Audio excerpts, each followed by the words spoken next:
এই মুহূর্তে নীলার প্রতি আমার প্রচণ্ড রাগ আর ঘৃণা মস্তিষ্কে ঘোরাফেরা করছে। নীলা চলচল চোখে আমার সামনে দাঁড়িয়ে, ওর গালে আমার মারা চড়ের দাগ বসে আছে। নীলা আমার সাথে এটা করতে পারলো?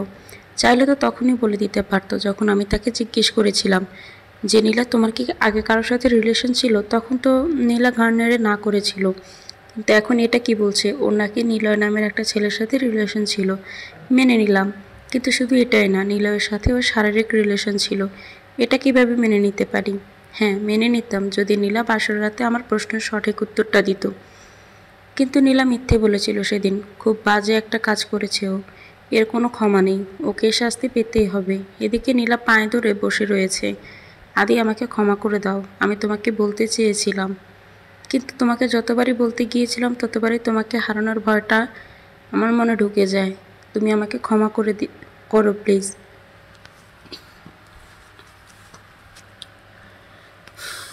ক্ষমা? তোমাকে? কখনোই না। তুমি যেটা করেছো সেটা আমার কাছে ক্ষমার অযোগ্য, আমি জানি সেটা, কিন্তু বিশ্বাস করো আমরা শুধু একবারই ওইটা করেছিলাম। বাহ, আমরা কথাটা তোমার মুখে খুব মানিয়েছে। আচ্ছা, তুমি যখন ওর সাথে ফষ্টি নষ্টি করে বেড়াতে তখন আমাকে কেন বিয়ে করলে? আদি, তুমি প্লিজ আমাকে ক্ষমা করে দাও। আচ্ছা, ভালো কথা, কিন্তু তুমি আজ নিলয়ের সাথে দেখা করতে গিয়েছিলে কেন? ও বেশ কয়েকদিন থেকে আমাকে কন্ট্যাক্ট করে বলছিল যে আমাদের আগের রিলেশনের কথা তোমাকে বলে দিবে। তাই? আগের না, বলো এখন যেটা চলছে।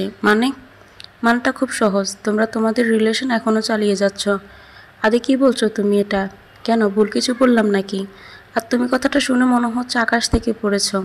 আদি, তুমি বিশ্বাস করো, আমি এরকম কিছুই করিনি। আমি তোমাকে ভালোবাসি, শুধু তোমাকেই ভালোবাসি। আমি কথাগুলো বলার সময় একবারও নীলার দিকে তাকাচ্ছিলাম না, কারণ ও মায়াবী মুখটা মায়ায় পড়ে যাব। আর নীলার কণ্ঠে কান্নার আভাসটা আমি বেশ বুঝতে পারছি। ভালোবাসা? তুমি আমাকে ভালোবাসো, তাই না? তাহলে তুমি নীলার সাথে ফষ্টি নষ্টি করেছো কোন ভালোবাসার খাতিরে?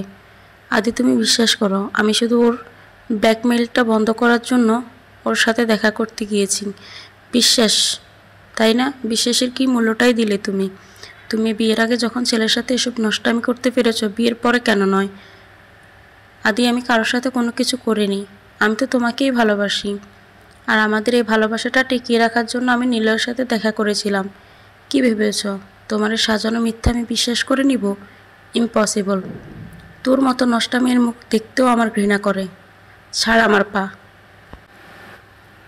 বলেই লাথি মারলাম। নীলা পা ছাড়ল না। আমি চলে যাচ্ছিলাম নীলাকে টেনে হিঁচড়ে। নীলা তবুও আমার পা ছাড়ছে না। পায়ের কাছে প্যান্টের অংশ ভিজিয়ে ফেলেছে ও চোখের পানি দিয়ে। এতে আমার কিছু যায় আসে না। ও এরকম একটা কাজ করতে পারলো, তাহলে ওর পেটে বাচ্চাটা কার? নীলার নয় তো? না না, এটা হতে পারে না, ওটা আমার বাচ্চা। হ্যাঁ, নীলা প্রেগনেন্ট 5 মাসের। এসব বিষয়ে আমার পুরো জ্ঞান নেই। ভুল হলে ক্ষমা করবেন। আদি, আমাকে ক্ষমা করো প্লিজ। আর বিশেষ করে আমি নিলয়কে না, তোমাকে আর আমার সন্তানকেই ভালোবাসি। হ্যাঁ, সন্তানকে তো ভালোবাসবেই, কারণ এর মাঝে যে নিলয়েরই অস্তিত্ব। কি বলছো এসব আদি? হ্যাঁ, যেটা শুনেছো সেটাই বলছি। এটা আমার সন্তান না, তোমার প্রেমিক নিলয় তোমার সন্তান। নীলা আমায় ছেড়ে পেছনে সরে গেল। না চাইতেও নীলার দিকে একবার তাকালাম। চোখ বেয়ে পানি পড়ছে ওর। শেষে এটাই বলার বাকি ছিল, এটুকু বিশ্বাসও তোমার নেই আমার উপর? যে মেয়ে বিয়ের পরও এক্স প্রেমিকের সাথে দেখা করতে যায়, যে মেয়ে বাসর রাতে মিথ্যা কথা বলে, তাকে বিশ্বাস করাটা এক নিছক বোকামি। সেটা আমার দ্বারা হবে না। খুব শীঘ্রই ডিভোর্স লেটার পেয়ে যাবেন। আর এসে যেন তোমার মতো কলঙ্কিনীর মুখ না দেখি, বলেই বেরিয়ে গেলাম। জানি না কোথায় যাচ্ছি, খুব কষ্ট হচ্ছে। এরকমটা হওয়ার কি খুবই দরকার ছিল? কি এমন ভুল করেছিলাম বিধাতা? বসে আছি ব্রিজের উপর, বারবার মন নীলার কান্না করা মুখটা বেশি উঠছে। খুব অস্বস্তি লাগছে। মোবাইলের দিকে তাকিয়ে দেখলাম মোবাইলের স্ক্রিনে বেশ স্পষ্টভাবে নীলার নামটা বেশি উঠছে। ফোন কেটে দিলাম, তবুও বারবার ফোন দিচ্ছে। তারপর একটা মেসেজ ওপেন করলাম। আদি, প্লিজ একটাবার কলটা রিসিভ করো প্লিজ। নীলা আবার কল করলো। না চাওয়া সত্ত্বেও রিসিভ করলাম। কি সমস্যা কি? তোমার আমি কি বলে এসেছিলাম মনে নেই? ওপাশ থেকে কান্নার শব্দে বেশি আসছে, সাথে আমার ভিতরটা ফেটে যাচ্ছে। কি হলো, কথা বলছিস না কেন? বোবা হয়ে গেছিস নাকি? আদি, অন্তত পক্ষে এটা তো বিশ্বাস করে যে আমার পেটে অনাগত বাবুটা তোমার আর আমার। কিভাবে বিশ্বাস করব? হ্যাঁ, ওটা আমার সন্তান, তার কোনো প্রমাণ আছে? ওটা তো তোমারই ওই খারাপ কাজের ফলও হতে পারে। না আদি, ওটা শুধু তোমার আর আমার বাবু, আমি বিশ্বাস করি না। আচ্ছা তুমি বাড়ি চলে আসো প্লিজ, সন্ধ্যা হয়ে গেছে। আমার ভয় করছে, তোর ভয় করছে তাতে আমার কি? আর বাসায় গিয়ে তোর মতো কলঙ্কিনীর মুখ আমি দেখতে চাই না।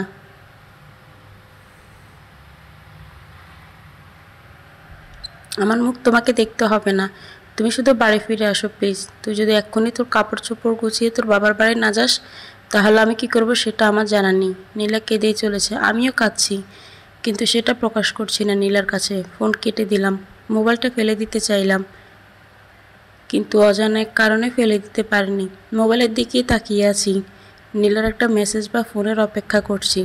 কেন করছি তাও জানি না। নীলার উপর রাগ আর ঘৃণা এখনও আমার মনে রয়ে গেছে। হঠাৎ মেসেজ টোন কানে কম্পন সৃষ্টি করলো।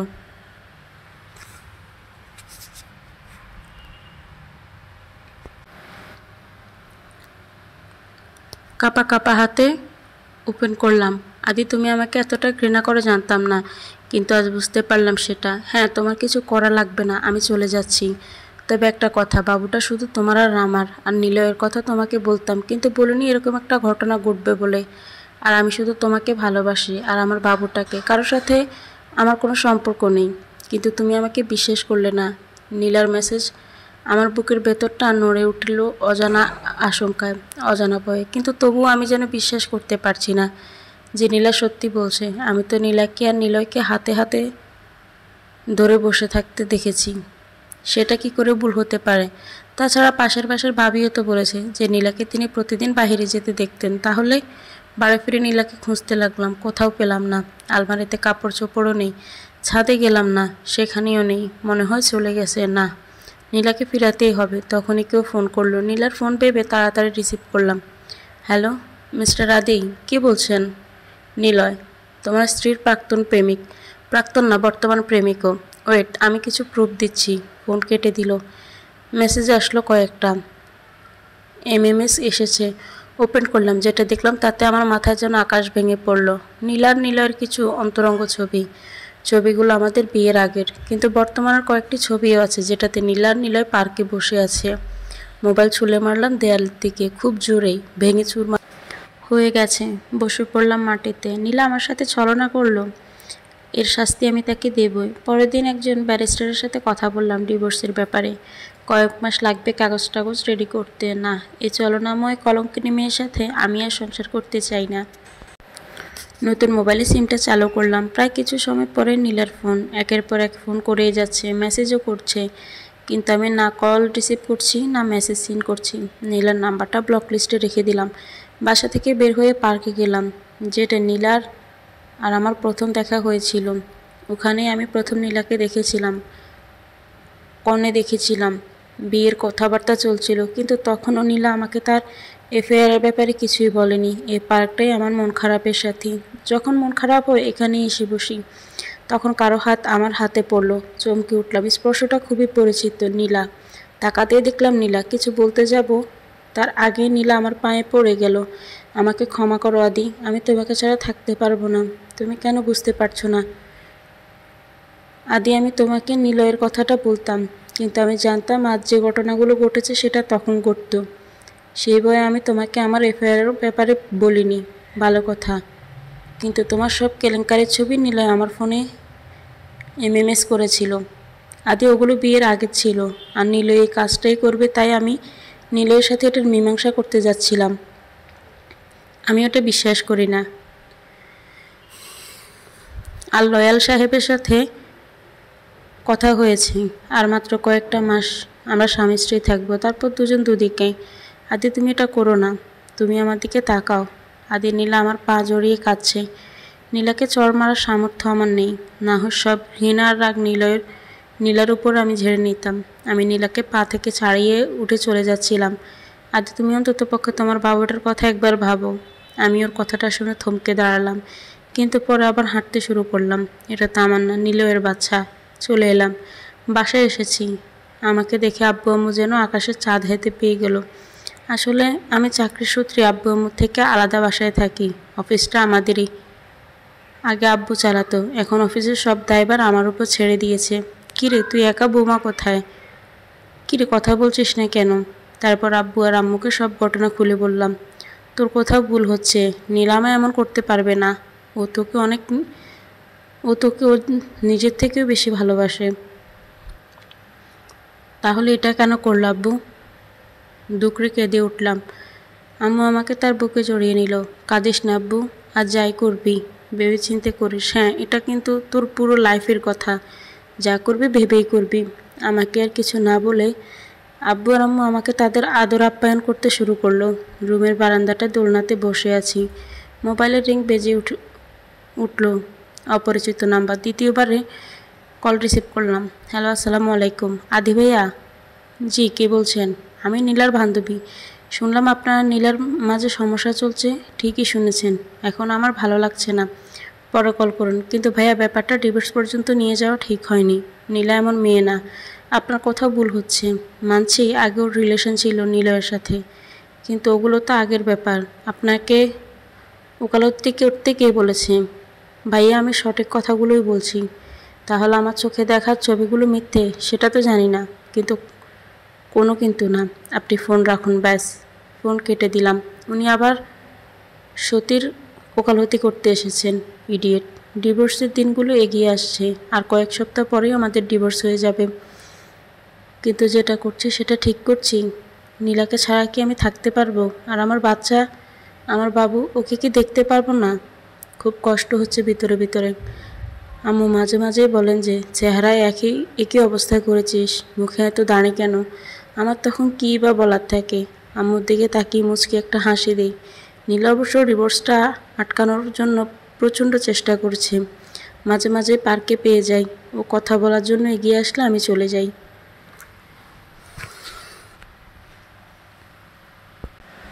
কি দরকার ছলনাময়ের সাথে মায়া খেলাটা খেলার? নীলাদের বাসা বেশি দূরে না, আমাদের বাসা থেকে 15-20 মিনিটের রাস্তা।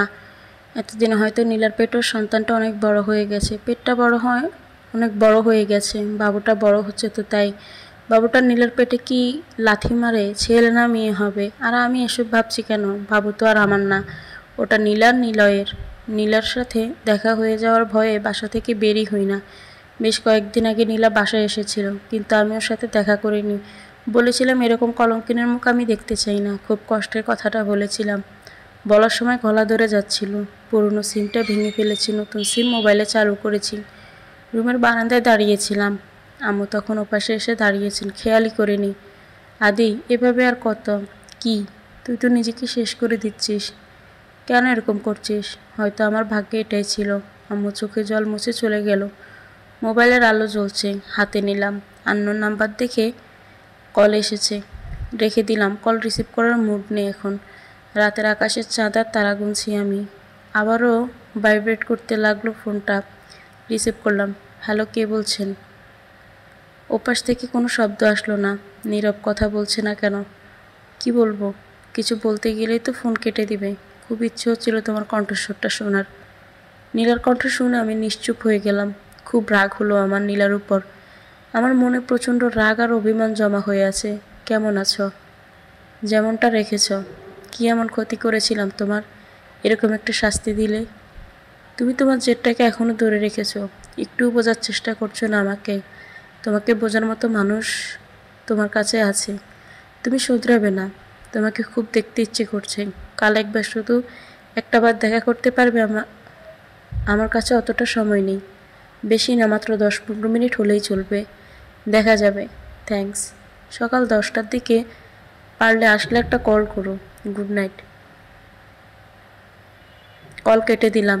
অনিচ্ছা সত্ত্বেও মুখে ফুটে উঠল, জানি না কেন। ওয়াশরুমে গিয়ে ফ্রেশ হয়ে রুমে এসে শুয়ে পড়লাম। চোখটা বারবার পাশের দিকে যাচ্ছে। মনে হচ্ছে পাশে নীলাই শুয়ে আছে। কেন জানি না, নীলার কথা খুব শুধু ভাবতেই ভালো লাগে। কিন্তু নীলাকে দেখলে আমার প্রচণ্ড ঘৃণা হয়, আর ওর কথা শুনলেও এমনটাও হয়। রাগে যেন আমার চোখ মুখ জ্বলে ওঠে। কখন ঘুমিয়ে পড়লাম মনে নেই। সকালে ঘুম ভাঙল। নীলার সাথে দেখা করব না ভেবেও রেডি হয়ে নিলাম। খাবার খেয়ে বেরিয়ে পড়লাম। অফিসে এখন আর যাই না। আব্বুই অফিসের দিকটা সামলে নিয়েছে। বাসার গাড়িটা নিয়ে পার্কটায় পৌঁছালাম। নীলা সেখানে আগে থেকে উপস্থিত ছিল। আমার আশা দেখে নীলা এক দৃষ্টিতেই তাকিয়েছিল। নীলার পেটটাতে বাবুর চিহ্ন স্পষ্ট, তবে নীলার চোখের নিচে কালি পড়ে আছে। আসলে তাহলে? ভেবেছিলাম আসবে না। খুব বড় একটা সিদ্ধান্ত নিয়ে নিলে। ভাবতেই পারিনি এমনটা করবে। তোমার জেদার অ্যাটিটিউডের কাছে হেরে গেলাম। নীলার চোখ দিয়ে পানি টপ টপ করে পড়তে লাগলো। এমনি এমনি তো জেদ ধরিনি। খুব খারাপ একটা কাজ করেছো তুমি। জানি, কিন্তু সেটা বিয়ের আগে করেছিলাম। আর তুমি যে ছবিগুলো দেখিয়েছিলে সেগুলো ওই দিন তোলা হয়েছিল, যেদিন আমি নীলয়ের সাথে দেখা করতে যাচ্ছিলাম এর একটা বিহিত করতে। হ্যাঁ, ওই দিন তো তুমি গিয়েছিলে আর ওইসব ফষ্টি নষ্টি করেছিলে। নীলয় বদমাইশি করে জোর করে আমায় জড়িয়ে ধরে আর সেটার ফটো তুলে। আর ও আমার ঠোঁটে চুমু খেয়েছিল। ওকে আমি ছড়ও মেরেছিলাম। তোমার কথাটাই যে সঠিক তার কোনো প্রমাণ, এনি প্রুফ না, সেটা তোমার কাছে বিশ্বাসের উপর নির্ভর করছে। তোমার কথাটা তো বাসর রাতেও বিশ্বাস করেছিলাম, তাই না? সেটা সমস্যা না, সমস্যাটা বিয়ের পরের ব্যাপারটা। আচমকাই নীলা আমার হাত দিয়ে তার পেটে রাখলো। হাত দিয়ে দেখো, এটা তোমারই সন্তান, আর কারো না। দেখো বাবু, তোমাকে আব্বু আব্বু ডাকছে না, এটা আমার সন্তান না। বিশেষ করে এটা তোমারই অস্তিত্ব, তোমার ভ্রূণটাই ওর সৃষ্টি, আর কারো না। বিশ্বাস করো। নীলা কেঁদে উঠল। টাইম আপ বলে ঝটকা মেরে নীলার পেট থেকে, ওর হাত শিকল বন্দি থেকে নিজের হাত ছাড়িয়ে নিয়ে পার্কের গেটের দিকে পা বাড়ালাম। নীলা চিৎকার করে বলল, আদি, তুমি আমাকে বিশ্বাস করো। আমার এভাবে একা করে যেও না। চোখ মুছতে মুছতে চলে এলাম। ছলনায় আমি আর মেতে উঠছি না। বাসায় চলে এলাম। ডিভোর্সের দিন দেখতে দেখতে চলে এসেছি। আমার হাতে চলে এসেছে একটা পেপার, ডিভোর্স পেপার। আমাকে নীলাকে আলাদা করতে চলে এসেছে এই পিচাস পেপার। ডিভোর্স লেটারটা এই মুহূর্তে আমার হাতেই রয়েছে। হাত কাঁপছে। তাহলে সত্যি কি শেষ হতে যাচ্ছে আমাদের এতদিনের সম্পর্ক? না, আর ভাবতে পারছি না। যেটা করছি সেটা কি ঠিক করছি? পরক্ষণে মনে হলো ঠিকই তো করছি। নীলার মতো একটা খারাপ নষ্টা মেয়ের সাথে সংসার করার তো কোনো প্রশ্নই ওঠে না, যে কিনা বিবাহিত হয়েও, অন্যের বউ হয়েও বাইরের একটা নোংরা ছেলের সাথে নোংরামি করতে যাচ্ছে অনায়াসে, যে কিনা নীলার এক্স বফ। নীলার প্রতি আমার মনে যে পৃথিবীর সব রাগ আর ঘৃণা জড়ো হলো, ও কি আমার কাছে সুখী ছিল না? আমি তো যতটুকু পারতাম নীলাকে সময় দিতাম। অফিসের এমডি হওয়া সত্ত্বেও অফিসের কাজ রেখে কাজের ফাঁকে ফাঁকে নীলাকে সময় দিতাম। কিন্তু নীলাই প্রতিদান দিল তার। নীলা তো বলতে পারতো আমার কাছে সুখী না, তাহলে ওকে অনেক আগেই মুক্তি দিয়ে দিতাম। বাবুটাকে দেখারও আশা থাকতো না তখন। কিন্তু নীলা অনায়াসেই ওর এক্সের সাথে সময় কাটাতে শুরু করলো। ধ্যান ভাঙতেই ডিভোর্স লেটারটার দিকে তাকালাম। অনেকটাই ভিজে গেছে চোখের পানিতে। না, নীলাকে আমি মুক্তি দেবই। সেটা আমার দেওয়ার সামর্থ্য না থাকলেও একটা কলম হাতে নিলাম। কাঁপা কাঁপা হাতে ডিভোর্স লেটারটাই সই করে নিলাম। সে সেটাই মুক্তি দিবি নীলাকে। এখন থেকে আমি আর নীলা আলাদা, দুজন দুদিকে। চোখের পানি মুছে নিলাম। ডিভোর্স লেটারটা ভিজে যাচ্ছিল। রুম থেকে বেরিয়ে কে একজনের সাহায্য নিয়ে লেটারটা পাঠিয়ে দিলাম নীলাদের বাসায়, নীলার কাছে। মুক্ত করে নীলাকে। এতক্ষণও হয়তো নীলার কাছে ডিভোর্স লেটার পৌঁছে গেছে, মুক্ত করে নীলাকে। আসলেই কি নীলা আর আমি একে অপরের থেকে আলাদা হয়ে গেলাম? কখনো ভাবিনি এমনটা হবে, হওয়ার কথাও ছিল না। নীলা আমার সাথে যে বিশ্বাসঘাতকতা করলো, তার জন্য আজ দুজন দুদিকে। মোবাইলের সিমটা খুলে ফেলে দিলাম, কারণ নীলের নাম্বারটাও জেনে গেছে।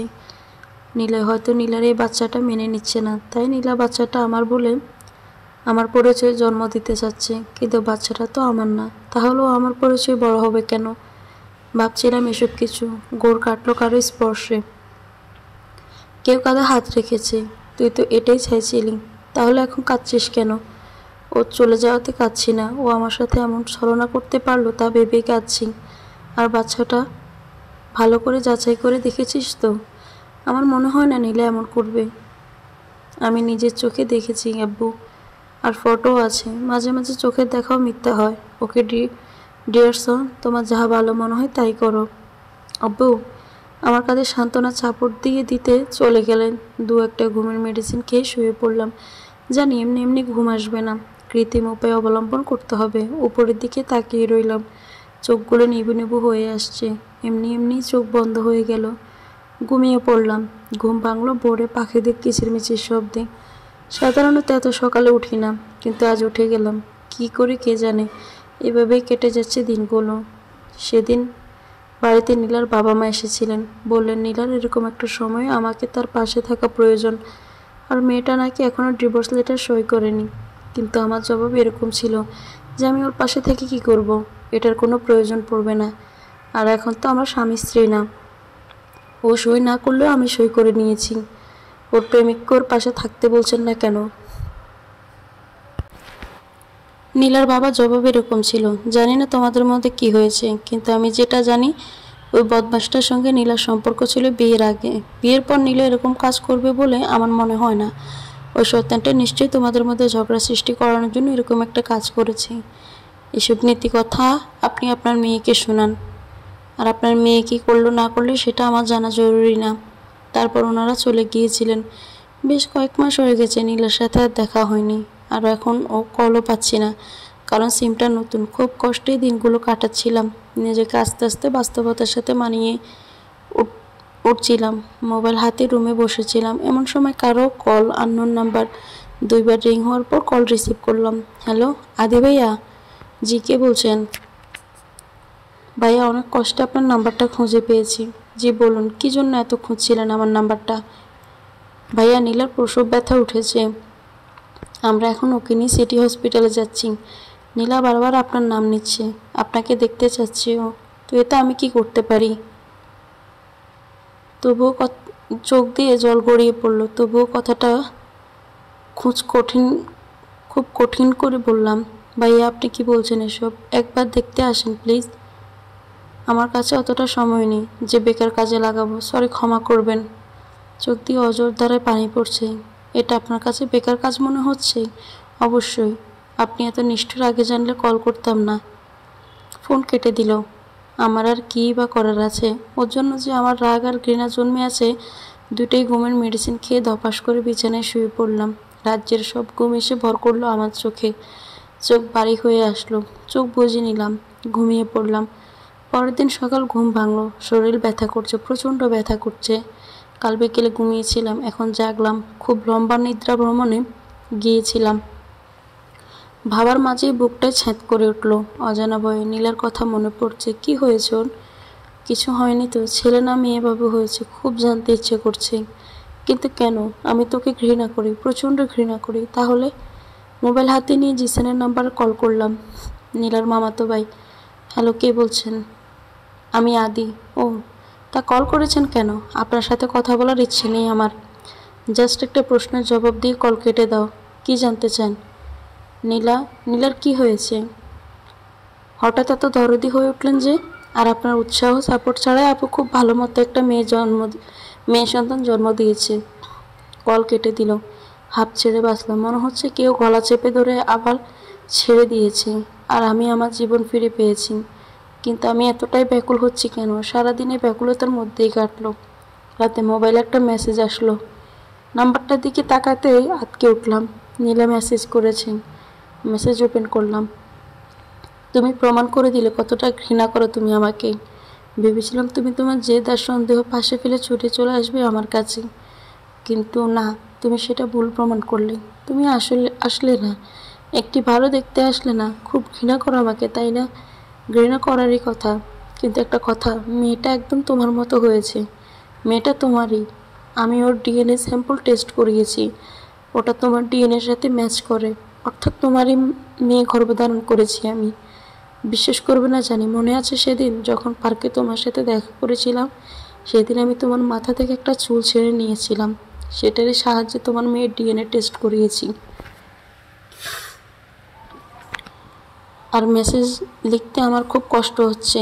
ওরা তো মোবাইল ফোনটাও দিচ্ছিল না। এসব বলে আর লাভই বা কি? এতটাই ঘৃণা করো আমাকে? মুক্তি পেতে চাও তো? হ্যাঁ, মুক্ত করে দিলাম। সম্পর্কটার ইতি ঘটালাম। লাভ ইউ আদি। মেসেজটা পড়ে মাথা বন বন করে উঠল। মাথা ঘুরতে শুরু করলো। চোখ দিয়ে অজর ধারায় পানি পড়তে লাগলো। মনে হয় খুব বড় ভুল করে ফেলেছি। শুধরাতে হবে। হ্যাঁ, শুধরাতে হবে। ভাবনায় জেদ ঘটল। কারো ফোনে হাত নিয়ে রিসিভ করলাম। কংগ্রাচুলেশন করবেন না মিস্টার আদি? কে বলছেন? আমি নিলয়, তোমার স্ত্রী। না, নীলা তো এখন আর তোমার স্ত্রী না। অর্থাৎ নীলার প্রেমিক বলছি। কি জন্য ফোন করেছিস? কুল কুল মিস্টার আদি। বাই দ্য ওয়ে, কংগ্রেস করবেন না? মানে যা বলছিস পরিষ্কার করে বল। মানে এটাই বলতে চাইছি যে একটা মেয়ের বাবা হতে পারলাম, তার জন্য তো কংগ্রেস জানানো উচিত, তাই না? নীলের কথাটা আমার বুকে তীরের মতো বিঁধল।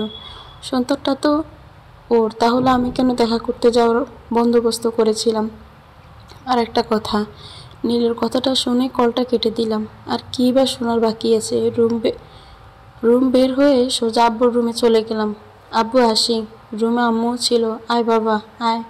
আমি রুমের ভিতরে ঢুকলাম। আমি দেশের বাইরে কোথাও যাব, এখানে আর থাকা হচ্ছে না আমার। হঠাৎ দেশের বাইরে কেন?